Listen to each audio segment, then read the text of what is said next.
How was Snoopy part of the space program? Well, Snoopy is a character in the comic strip called Peanuts, written by Charles Schulz. And for over 50 years, the Peanuts comic strip has gotten the public excited about space travel. It's amazing when a comic strip, which is made to entertain, can also get people excited about science and space exploration. So this makes me pretty happy. Also, the Apollo astronauts wore a communications cap that was black and white. It had the speakers through which they heard mission control, and also their microphone. And so because it was black and white, it was called a Snoopy cap. Isn't that cute? Oh, love it. Also, there were several different spacecraft during the Apollo program. Scientists and engineers like to do things incrementally, one step at a time, to make sure things work.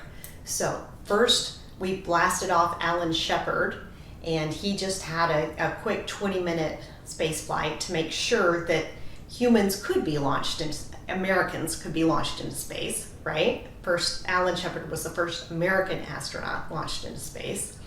And then we launched Gordon Cooper, and then Cooper or Conrad? Anyways, second American astronaut. And then we launched John Glenn, and he actually orbited the Earth several times. So a lot of people think that John Glenn was the first American astronaut launched. It was actually Alan Shepard.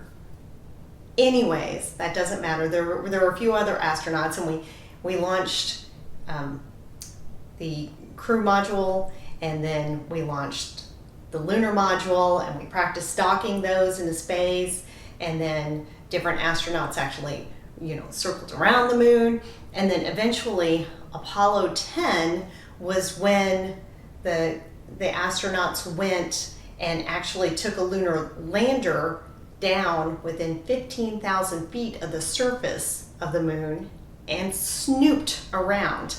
So they actually looked around for landing sites for Apollo 11, which would actually land on the moon. So Apollo 10, they named their lunar module Snoopy and their crew module Schulz. Isn't that cute? But more recently, Snoopy has become part of the Artemis program. Now, Apollo was back in the 70s, and that was when American astronauts actually went to the moon, all right? The Artemis program is active now, and will see the return to the moon. So American astronauts will return to the moon. There's a lot of symbolism in this. Apollo in Greek mythology is a god, and his twin sister Artemis is the goddess of the moon. So Apollo saw the first man to step foot on the moon, and Artemis will see the first woman set foot on the moon, and the first person of color. I'm very excited about the Artemis program. Super excited. Back to Snoopy. So Snoopy, not this one, but one very similar to it, actually flew on Artemis 1. Artemis 1 was on the Artemis 1 mission, and the Orion spacecraft went the furthest point away from the Earth that a spacecraft has ever been and returned to the Earth. Okay? Very exciting stuff. And I actually got to work on that program. Not for very long, and I didn't do very much, so I don't want to overstate my importance, but I'm excited to have been an engineer who has worked on that historic program. Back to my friend Snoopy here. So a Snoopy doll, much like this, was in the Artemis 1 capsule when it went around the moon, and he had a very important job. He was a gravity indicator. And what do I mean by that? I mean, he was tethered. He had a leash on him, if you will, and there were cameras on him. And when the spacecraft actually got to outer space, he was actually floating not hanging like he is here, but he was actually floating. And that was a visual indicator, something that we could see, that showed that the spacecraft was in microgravity. Isn't that cool? Snoopy was actually on board and served a scientific purpose on the mission.